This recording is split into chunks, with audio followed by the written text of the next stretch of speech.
पिछले 3 दशकों से भारत का सबसे बड़ा दुश्मन है टेररिज्म, आतंकवाद, जिससे भारत कंटिन्यूसली लड़ने की कोशिश कर रहा है, उससे उबरने की कोशिश कर रहा है।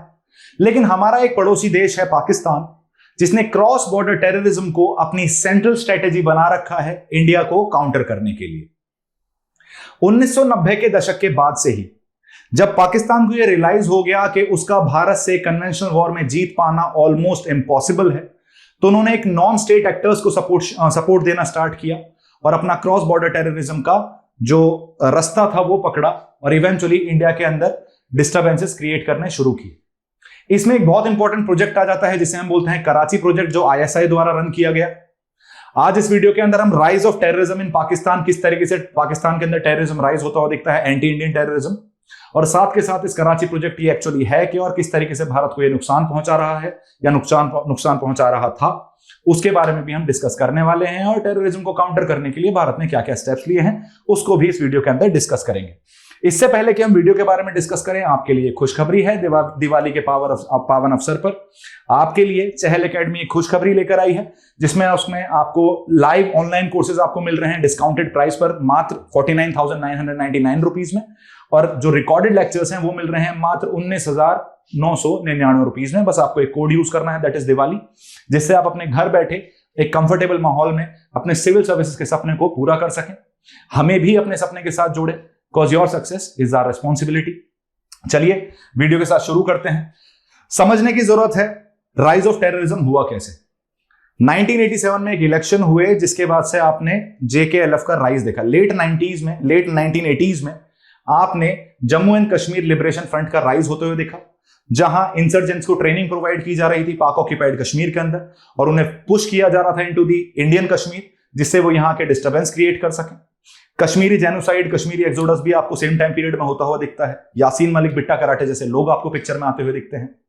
इवेंचुअली क्रॉस बॉर्डर टेररिज्म एक मेजर मुद्दा बनता हुआ दिखता है कश्मीर इशू का। लेकिन 1999 में कारगिल कॉन्फ्लिक्ट हुई, 2000 में पहुंचते हैं हम, लाहौर एग्रीमेंट हो रहे हैं, आगरा समिट हो रहा है, इवेंचुअली बहुत सारे मेजर्स लिए गए जिससे रिलेशंस को बेटर किया जा सके, लेकिन सारे के सारे ही किसी का आउटकम आपको पॉजिटिव आता हुआ नहीं दिखा। समझने की कोशिश करते हैं कराची प्रोजेक्ट क्या है। कराची प्रोजेक्ट याद रखिएगा, जनरली इसे हम न्यूज में देखते नहीं है, लेकिन आपके लिए समझना जरूरी है किस तरीके से इस प्रोजेक्ट ने भारत की कमर तोड़ने की कोशिश की थी। यह कोवर्ट ऑपरेशन है। किसने इनिशिएट किया? इस कोवर्ट ऑपरेशन को क्रिएट किया गया पाकिस्तान की एक्सटर्नल इंटेलिजेंस एजेंसी, जिसे हम बोलते हैं internal services intelligence, that is ISI. इसका ऑब्जेक्टिव क्या था कराची प्रोजेक्ट का? इसका मेन ऑब्जेक्टिव यह था कि किस तरीके से इंडिया को डिस्टेबलाइज किया जा सकता है थ्रू टेररिस्ट एक्टिविटीज। थोड़ा सा और समझने की कोशिश करते हैं। 2004 के अंदर आईएसआई ने एक प्रोजेक्ट स्टार्ट किया जिसे हम बोलते हैं कराची प्रोजेक्ट, जिसमें यह बोला गया कि कश्मीर में तो टेररिज्म चलेगा ही चलेगा, कश्मीर में तो टेररिज्म को हम पुश करेंगे ही करेंगे, लेकिन बाकी रीजन्स में भी आपको टेररिज्म पाकिस्तान प्रमोट करता हुआ दिखता है। इसका आउटकम क्या देखने को मिल रहा है? 2004 में ये प्रोजेक्ट स्टार्ट हुआ, 2005 में पीएफआई बन गई, जिसको आज की डेट में केरला के अंदर जो फंक्शन कर रही थी, जिसको भारत में आज की डेट में इलीगल डिक्लेयर कर दिया गया है। 2006 में इंडियन मुजाहिदीन बना, जो भारत के अंदर भारत के लोगों द्वारा ही टेररिज्म को प्रमोट कर रहा था। खुशीनगर उत्तर प्रदेश से इस ऑर्गेनाइजेशन की शुरुआत होती हुई दिखती है। उसके बाद से 2004 के बाद से आप 2005 से लेकर 2008 वाला जो टाइम पीरियड देख रहे हैं, उसके अंदर आपको इतने ब्लास्ट होते हुए दिखेंगे भारत के अंदर, चाहे वो मुंबई का ट्रेन ब्लास्ट हो, चाहे वो दिल्ली ब्लास्ट हो, चाहे वो जयपुर का ब्लास्ट हो छोटी चौपड़ बड़ी चौपड़ पर, या फिर मालेगांव ब्लास्ट हो, अहमदाबाद ब्लास्ट हो, मुंबई 2008 अटैक हो, तो कश्मीर से आपको शिफ्ट होता हुआ दिखते हैं terrorist activity to the hinterland India. इसे हम बोलते हैं हिंटरलैंड टेररिज्म। तो कराची प्रोजेक्ट एक बेस था, एक कोवर्ट ऑपरेशन था जिसे आईएसआई सपोर्ट कर रही थी, जिससे कश्मीर के अलावा बाकी सिटीज में भी, इंडियन सिटीज में भी टेररिस्ट एक्टिविटीज को प्रमोट किया जा सके और भारत को डिस्टेबलाइज किया जा सके। आगे देखते हैं मेजर टेररिस्ट अटैक में हम देखते हैं 2008 का मुंबई अटैक तो है ही, 2016 का पठानकोट अटैक, 2019 का पुलवामा अटैक, और इसी में 2016 में आप उरी अटैक भी साथ के साथ ऐड कर सकते हो। इसके अलावा मैंने आपको प्री 2010 वाले एरा में आपको बताया डिफरेंट रीजन्स में, डिफरेंट शहरों में आपको मल्टीपल ब्लास्ट होते हुए दिखे अंडर कराची प्रोजेक्ट। अगर देखा जाए इसमें मेजर प्लेयर्स कौन कौन से हैं, तो यहां 3 प्लेयर आपको नाम लिखे हुए दिख रहे हैं। वन इज पाकिस्तान आईएसआई, जो रीजनल सिक्योरिटी डायनामिक्स को पाकिस्तान के फेवर में करने के लिए कंटिन्यूसली काम करता रहता है। सेकंड इज लश्कर तोयबा, इसको लश्कर तोयबा बोलते हैं, एलईटी भी बोलते हैं। This is headed by Hafiz Saeed, जो आज की डेट में आपको पाकिस्तान में बैठा हुआ, जौहर टाउन में बैठा हुआ दिख जाता है, वहां मस्त स्टेट सिक्योरिटी के अंदर बैठ के अपना जीवन यापन कर रहा है, लाखों लोगों को मारकर। थर्ड इज इंडियन मुजाहिदीन, जो इंडियन बेस्ड ऑर्गेनाइजेशन है, एक मिलिटेंट ग्रुप है जो इंडिया से ही फंक्शन कर रहा है, जो जो बॉम्ब ब्लास्ट हुए भारत के अंदर प्री 2010 में, उसमें मल्टीपल अटैक्स में इनका इन्वॉल्वमेंट देखने को मिल जाता है। साथ के साथ ही आपको जेईएम भी देखने को मिल रहा है, दैट इज जैश ए मोहम्मद, वो मसूद अजहर द्वारा लेड किया हुआ दिखता है आपको। मसूद अजहर आपको पता है, जब 1919 में जब एयर इंडिया की फ्लाइट को हाईजैक किया गया था तो 4 टेररिस्ट को छोड़ा गया था, जिसमें से एक का नाम था मसूद अजहर। उनको जब 1999 में छोड़ा गया उस इंसान को, तो 2001 में वो उस इंसान ने पार्लियामेंट अटैक करा दिया और जैश ए मोहम्मद बना दिया था रिलीज होने के तुरंत बाद ही। तो वो कहीं ना कहीं उस टेररिस्ट का छोड़ना, of course civilians life important थी हमारे लिए, इसलिए नेगोशिएशन हम ठीक से नहीं कर पाए, कांधार हमारे प्लेन को ले जाया गया था, Taliban was involved in that hijacking. Jaish e Mohammed आज की डेट में मसूद अजहर और हाफिज सईद हमारे मेन दुश्मन हैं। दोनों को सपोर्ट कहां से मिल रहा है? पाकिस्तान आईएसआई से। कहीं काफी हद तक इंडियन मुजाहिदीन की कमर तोड़ चुकी हैं इंडियन सिक्योरिटी एजेंसीज, लेकिन जो पाकिस्तान स्पॉन्सर्ड टेररिज्म हो रहा है through Lashkar Taiba and Jaish e Mohammad, वो अभी भी एक मेजर इशू का कारण बना हुआ है। If not at the hinterland, अगर मेनलैंड इंडिया में आप काफी हद तक कंट्रोल कर चुके हैं, लेकिन कश्मीर में आज की डेट में भी majority of the terrorist attack के पीछे इन्हीं का नाम देखने को मिलता है।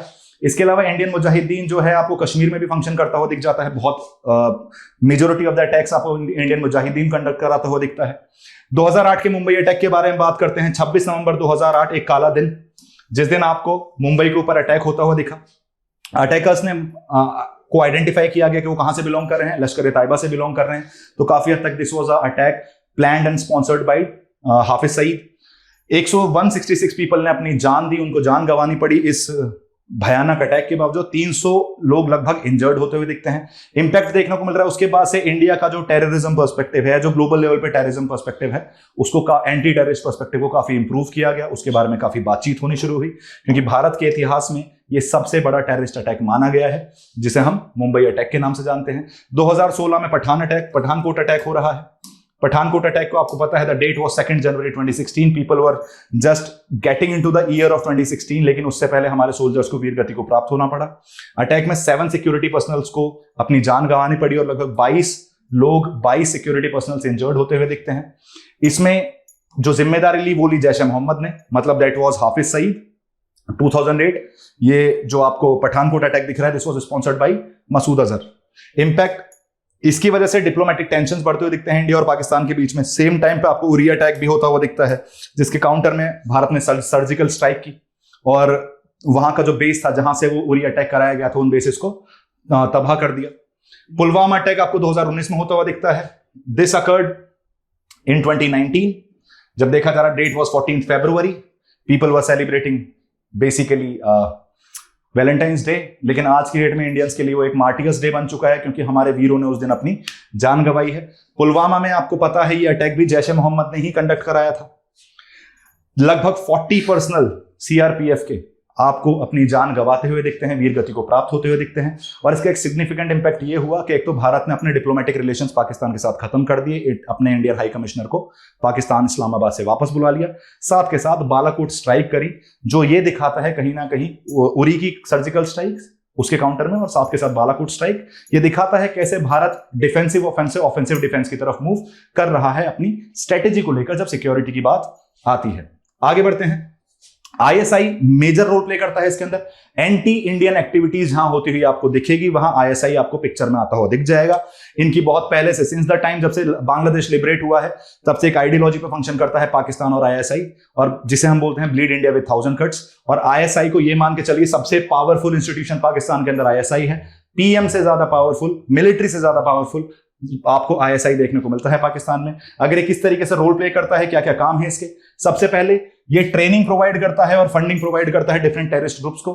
ऐसा भी बोला जाता है कि इन्होंने काफी ज्यादा सपोर्ट प्रोवाइड कर रखा है, रिसोर्सेज प्रोवाइड कर रखी हैं, स्पेशली जैश ए मोहम्मद और लश्कर तोयबा जैसी ऑर्गेनाइजेशंस को, eventually Indian Mujahideen, eventually PFI in India. ये सारी चीजें फंडिंग आपको देखने को मिलती है आईएसआई से आ रही है। ये सेफ हेवन्स प्रोवाइड करते हैं, मतलब एक सेफ जगह प्रोवाइड करते हैं टेररिस्ट को, पूरी दुनिया में टेररिस्ट डिक्लेयर कर रखा है, जहां जाएंगे अरेस्ट कर लिए जाएंगे या मार दिए जाएंगे। लेकिन पाकिस्तान एक ऐसा रोग स्टेट है जो ऐसे लोगों को जगह प्रोवाइड करता है जो पूरी दुनिया में दहशत फैला रहे हैं, टेररिज्म फैला रहे हैं। एग्जाम्पल, हाफिज सईद आपको पाकिस्तान के अंदर बैठा हुआ दिखता है। इंडियन इंटेलिजेंस के पास इंफॉर्मेशन भी आई थी 2021 में कि जौहर टाउन में हाफिज सईद स्टेट सिक्योरिटी में रहता है। मसूद अजहर आपको पाकिस्तान में बैठा हुआ दिखता है, जैशे मोहम्मद का जो चीफ है। साथ के साथ अबोटाबाद में 2011 में उसामा बिन लादेन भी आपको पाकिस्तान में ही मरता हुआ दिखा था, जिससे पता चलता है कि पाकिस्तान एक मेजर टेररिस्ट सेफ हेवन बन चुका है। अगर आप टेररिस्ट हैं तो आपको एप्लीकेशन देने की जरूरत नहीं है, आपको कोई वीजा नहीं लगेगा, आपको पाकिस्तान वैसे ही एक्सेप्ट कर लेगा। साथ के साथ ऐसा ये भी मेक श्योर करता है कि इंडिया के ऊपर जो अटैक किए जा रहे हैं by the different terrorist organisations, by the different non state actors, उन्हें किस तरीके से ऑर्केस्ट्रेट किया जाए, किस तरीके से सिनर्जाइज किया जाए, जिससे भारत को ज्यादा से ज्यादा डिस्टेबलाइज किया जा सकता है। अब इतनी सारी प्रॉब्लम्स हैं तो भारत को भी कुछ करना पड़ेगा। हमने जब मेजर टेररिस्ट ऑर्गेनाइजेशन की बात करी, मैं ऑलरेडी इसके बारे में डिस्कस कर चुका हूं। Lashkar Taiba led by Hafiz Saeed, Jaish Mohammed led by Masood Azhar and Indian Mujahideen, इनके आपको चीफ बनते बिगड़ते दिखते रहते हैं, क्योंकि इंडियन सिक्योरिटी की फोर्सेस इनको इनके रास्ते पे पहुंचाती रहती हैं, इनको जन्नत पहुंचाती रहती हैं, जो भी जन्नत के लिए वहां लड़ रहे हैं। Indian response to terrorism, Bharat ने टेररिज्म के लिए ये जो इशू आपको कराची प्रोजेक्ट होता हुआ दिखा, या जो बाकी इश्यूज आपको राइज होते हुए दिखे ड्यू टू टेररिज्म, इनको काउंटर करने के लिए क्या किया है। हमें एक स्पेसिफिक जो हमारा एंटी टेररिस्ट ऑपरेशन था वो मेनली स्टार्ट हुआ आफ्टर 2008। उसके बाद हमने अपने स्ट्रक्चर को इतना ज्यादा बेटर करने की कोशिश की जिससे ऐसे अटैक्स को काउंटर किया जा सके। सबसे पहले आपको पता है कि वो सी रूट के थ्रू आए थे मुंबई अटैक करने, तो इसीलिए सबसे पहले आपने कोस्टल सिक्योरिटी पे फोकस करना शुरू करा, उसको सबसे ज्यादा हाई प्रायोरिटी पे रखना शुरू करा। नेवी और कोस्ट गार्ड्स और मरीन पुलिस के कंट्रोल में आज की डेट में आपको कोस्टल सिक्योरिटी देखने को मिल जाती है। 2008 में इस अटैक के बाद एक स्पेशलाइज्ड एजेंसी बनाई गई जो एंटी टेररिज्म ऑपरेशन को देखती है, that is national investigation agency, जो जनवरी 2009 से कंटिन्यूअसली फंक्शन करती हुई दिखती है। नेट ग्रिड बनाया गया जिससे डिफरेंट जो इंस्टीट्यूशंस भारत के अंदर काम करते हुए दिखते हैं, सिक्योरिटी एजेंसीज, चाहे वो इकोनॉमिक सिक्योरिटी के लिए काम कर रहे हो, चाहे वो टेररिस्ट पर्सपेक्टिव से काम कर रहे हो, चाहे वो इंटेलिजेंस एजेंसी हो, चाहे वो फाइनेंशियल फ्रॉड के अगेंस्ट हो, तो ये सारे क्या है, एक दूसरे के साथ एक पोर्टल पे अपनी इंफॉर्मेशन शेयर कर सकती हैं। उस पोर्टल को ही हमने क्या बोल दिया है, नेट ग्रिड बोल दिया है, जिससे जो फ्लो ऑफ इंफॉर्मेशन है बिटवीन डिफरेंट सिक्योरिटी एजेंसीज वो आपको बेटर होता हुआ दिखे। तो ये भी तुरंत आपको एनआईए के साथ ही नेट ग्रिड भी बनता हुआ दिख गया था सिक्योरिटी रिलेटेड इश्यूज को टैकल करने के लिए, बेटर फ्लो ऑफ इंफॉर्मेशन के लिए बिटवीन डिफरेंट सिक्योरिटी एजेंसीज। 4 नए ऑपरेशनल हब्स बनाए गए एनएसजी के लिए। रीजन बीइंग, जब मुंबई अटैक हुआ था तो हमारे पास 4 जो नेशनल सिक्योरिटी गार्ड्स थे वो आपको मानेसर हरियाणा में देखने को मिलते हैं। मानेसर से लेकर मुंबई पहुंचने में लगा समय, अगर कोई एनएसजी का हब मुंबई के आसपास होता तो शायद वो टाइम कम किया जा सकता था। तब से भारत को समझ में आया कि एनएसजी की प्लेसमेंट जो है, एनएसजी की स्टेशनिंग जो है वो इस तरीके से होनी चाहिए जिससे जल्दी से जल्दी जो रेस्पॉन्स टाइम है उसे कम किया जा सके। इसी वजह से उसके बाद से 2008 अटैक के बाद से एनएसजी के 4 नए हब डाले गए हैं, एस्टेब्लिश किए गए हैं, जिससे जल्दी से जल्दी एनएसजी ऐसे ऑपरेशंस के लिए पहुंच पाए। मल्टी एजेंसी सेंटर जो है एक मेजर इंटेलिजेंस ब्यूरो का सेंटर है, यहां ये आईबी के अंडर फंक्शन करता है। इसको काफी हद तक स्ट्रेंथन किया गया है, इसको काफी ज्यादा पावरफुल बना गया है। साथ के साथ नेवी जॉइंट ऑपरेशंस कंडक्ट कराती है जिससे वो इंडिया की जो एक्सटेंडेड कोस्ट लाइन है उसमें बेटर फंक्शन कर सके, उसे बेटर तरीके से सिक्योर भी कर सके। तो this has been the response to terrorism, किस तरीके से हमने इंस्टीट्यूशनल लेवल पे अपने आप को बेटर करने की कोशिश की है जिससे मुंबई जैसे अटैक को वापस ना दोहराया जाए। ये बालाकोट एयर स्ट्राइक आपको पता है, दिस अनदर रिस्पॉन्स। जब पुलवामा के बाद जब हमारे वीरों की चिता की राख सूखी भी नहीं थी, उससे पहले हमने ये मेक श्योर किया था कि जिन्होंने ये जरूरत की है या फिर जिन्होंने ये गलती की है उनको उस गलती की सजा मिले, उनको उस गलती का एहसास हो कि उन्होंने कितना बड़ा गुनाह कर दिया है भारत के साथ एंगेज करके भारतीय सीआरपीएफ जवानों को मारकर। तो बालाकोट स्ट्राइक जो है हमारे लिए एक काउंटर ऑपरेशन था, एक मैसेज था पाकिस्तान के लिए कि आप केवल अब वो इंडिया नहीं है कि आप अटैक करोगे और हम यूएन चले जाएंगे और यूएन से हेल्प मांगना शुरू कर देंगे। 1949 का कश्मीर नहीं है, 2008 का मुंबई नहीं है।